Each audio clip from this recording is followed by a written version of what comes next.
السلام علیکم ناظرین، سبسکرائب کریں قرآن حدیث انفو چینل کو اور بیل آئیکن کو دبائیں تاکہ جب بھی ہم ویڈیو اپلوڈ کریں تو آپ کو نوٹیفیکیشن مل جائے۔ یہ فری ہے۔ جزاک اللہ۔ الحمدللہ والصلاة والسلام علی رسول اللہ وعلی آلہ وصحبہ اجمعین، اما بعد، اعوذ باللہ من الشیطان الرجیم، بسم اللہ الرحمن الرحیم۔ میرے محترم بزرگوں، میرے عزیز بھائیوں اور بہنوں، اور پیس ٹی وی پہ لائیو دیکھنے والے کروڑوں ناظرین، السلام علیکم ورحمۃ اللہ وبرکاتہ۔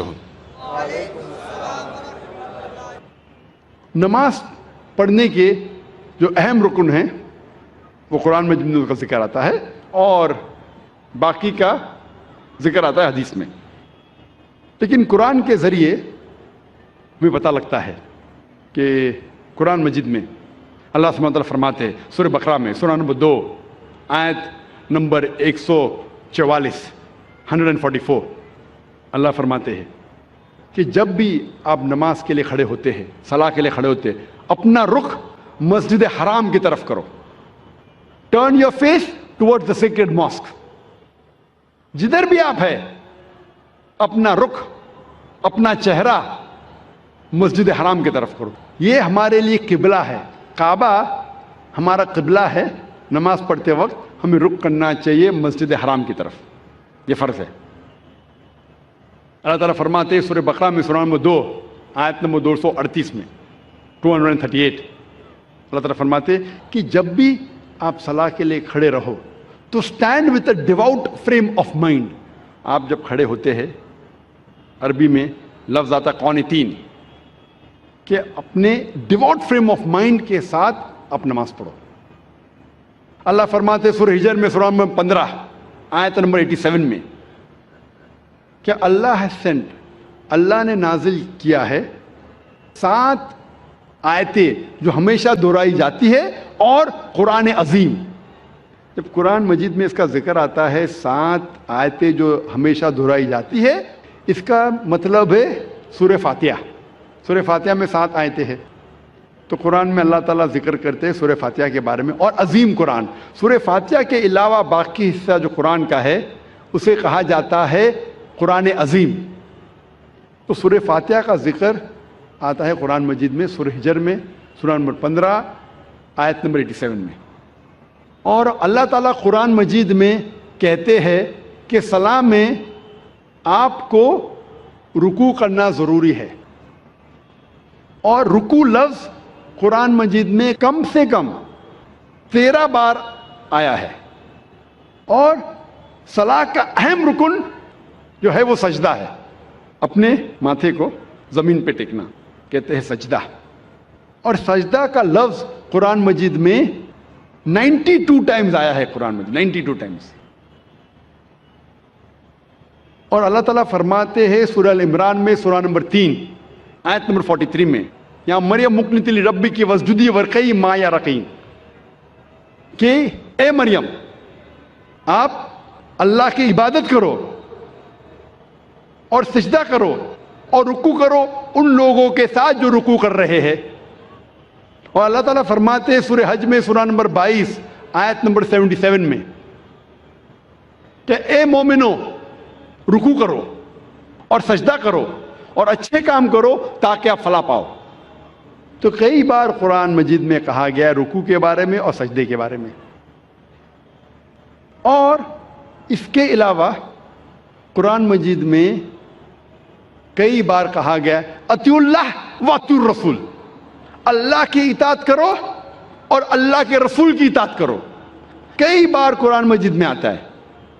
سورہ العمران سورہ نمبر 3 آیت نمبر 32، سورہ العمران سورہ نمبر 3 آیت نمبر 132، سورہ نساء سورہ نمبر 4 آیت نمبر 59، سورہ مائدہ سورہ نمبر 5 آیت نمبر 92، سورہ انفال سورہ نمبر 8 آیت نمبر 1، سورہ انفال سورہ نمبر 8 آیت نمبر 20، سورہ انفال سورہ نمبر 8 آیت نمبر 46، سورہ نور سورہ نمبر 24 آیت نمبر 56، سورہ نور سورہ نمبر 24 آیت نمبر 54، سورہ محمد سورہ نمبر 47 آیت نمبر 33، سورہ مجادلہ سورہ نمبر 58 آیت نمبر 13، سورہ تغابن سورہ نمبر 64 آیت نمبر 12۔ کم از کم قرآن مجید میں 12 جگہ کہا گیا ہے اطیعوا اللہ